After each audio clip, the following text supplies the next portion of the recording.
We've spoken about the importance of building trust with team members in many of our episodes.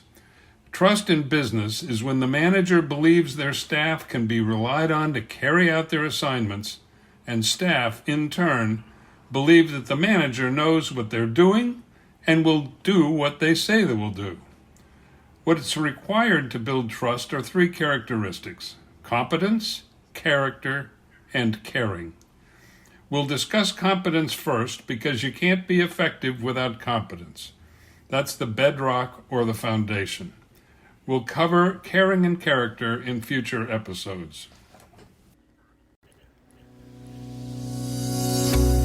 Hi, I'm Rick Kendall. And I'm Fred Ball. Welcome to Management Mastery. The purpose of these podcasts is to share what each of us has learned about good and bad management in our combined over 40 years of experience, both as managers and executive coaches. During that time, we've coached managers at every level in companies from Fortune 100s to brand new startups in all major businesses, including nonprofits, government, and education. So whether you're just starting in your first management position or are an experienced manager looking to strengthen your management skills, we know our podcast will be valuable to you. Competence, simply put, is the ability to do something successfully and efficiently. For managers, one of the most visible signs of their competence as a leader is the quality of their team and its output. Building a high-performance team requires careful development and nurturing of key characteristics, behaviors, and best practices. Strong teams thrive on a foundation of mutual respect, collaboration, and a shared sense of purpose to produce work at the highest level. Making this happen is your responsibility. To be seen as a competent manager, you must build a strong team with complementary strengths. And you must be committed to hiring the best and building the strongest team possible. Your efforts should be readily apparent to your staff members.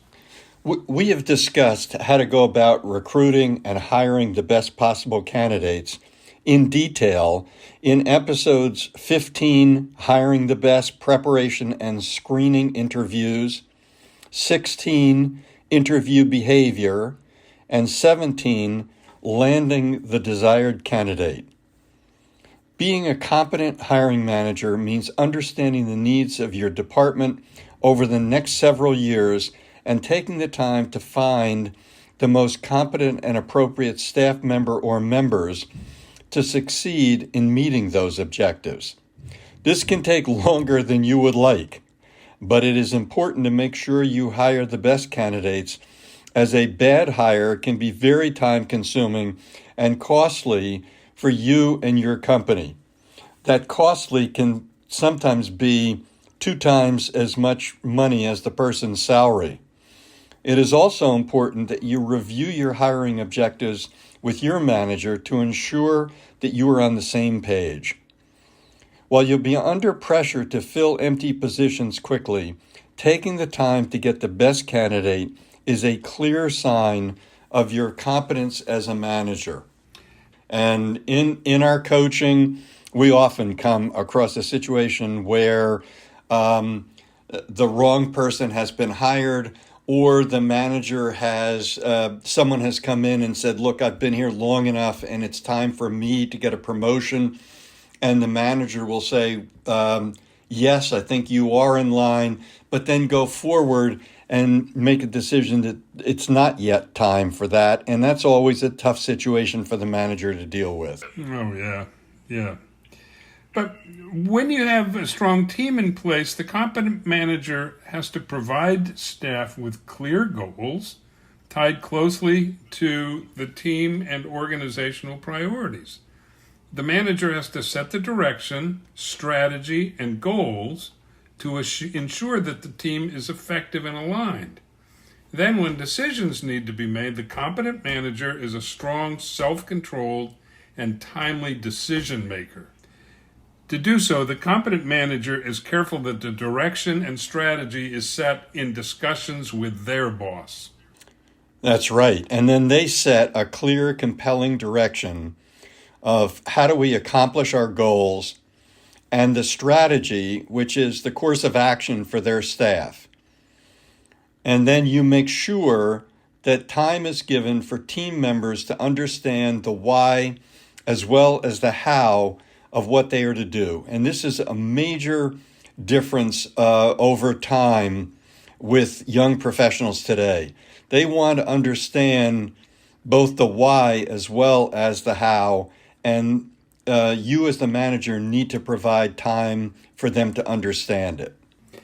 Yeah, that is so true. I mean, we forget that if I don't understand why I'm doing something, then it's much easier for me to make a mistake or go off course or just say, oh, this is not important, so I won't do it.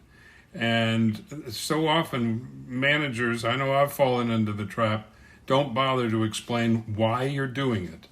And I think a good staff person will ask, why are we doing it this way?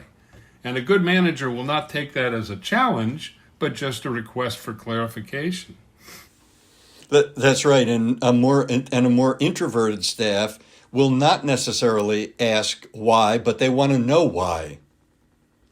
Yeah. Just because they don't ask doesn't mean that they shouldn't know.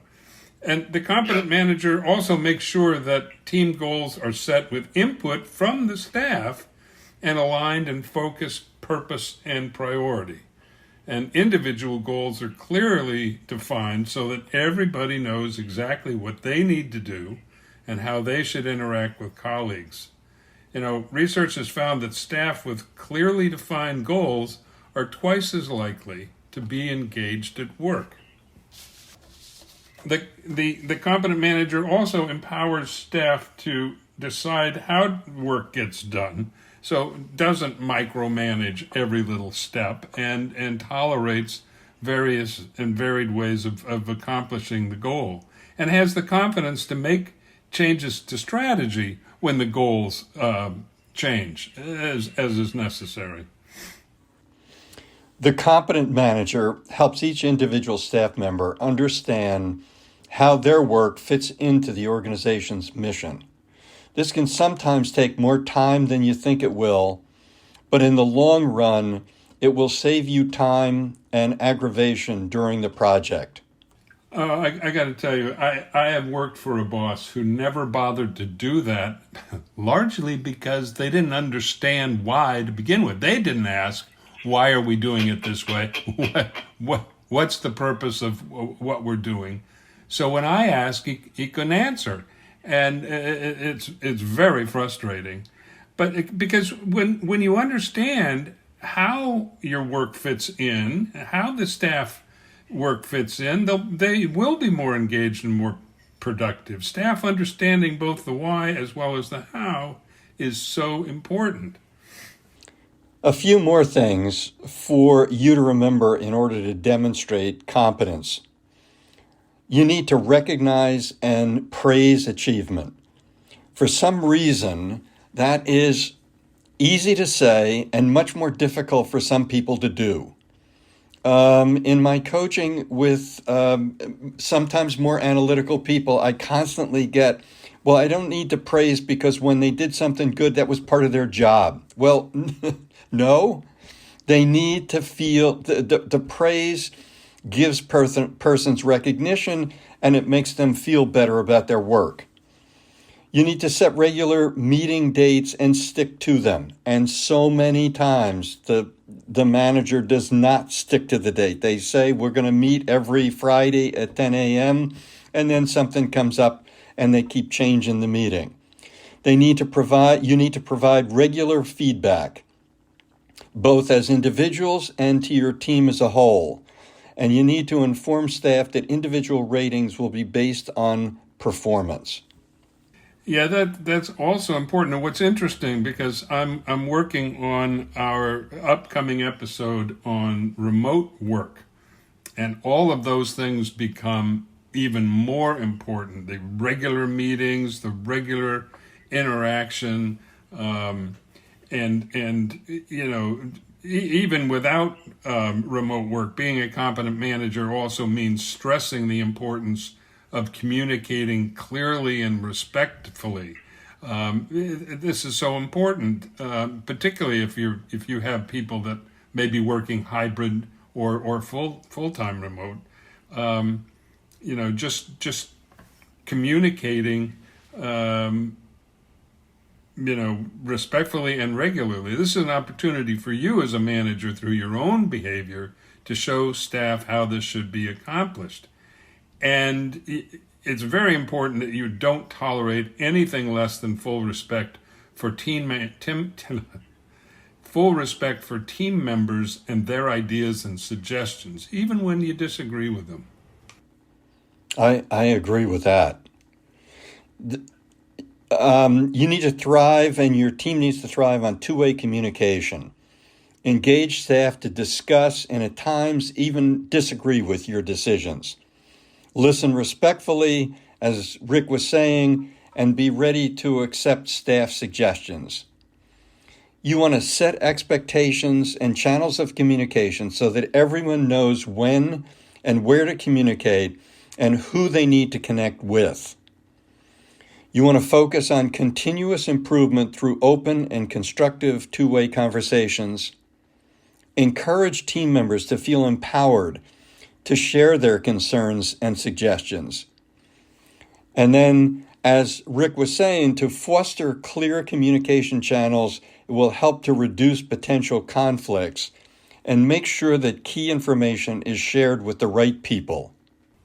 Right. I think we've all worked with people who believe that information is power and they had to keep everything to themselves except what they absolutely had to tell somebody else, and it just gums up the works.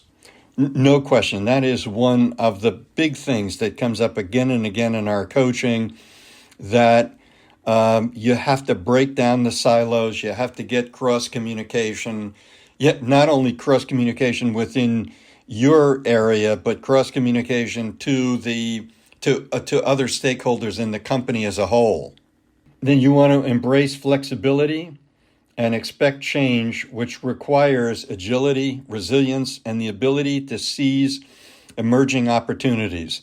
That ability to expect and be flexible about change is critical in today's marketplace. You want to confront the need for change and be willing to ask team members to help find the answer. And then sometimes you need to provide space, buy-in, and tools for staff to learn and make mistakes. And as Rick was saying, sometimes that same person with the goofy idea, it not accepted in your organization, goes out and starts a new company that is immensely successful. Oh, that very, very true. One of the better companies I ever worked for, it had an unspoken motto that if you weren't making mistakes, you weren't learning anything.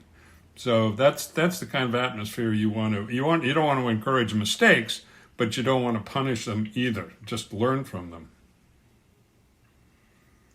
So in this episode, we discussed competence as one of the foundations of trust.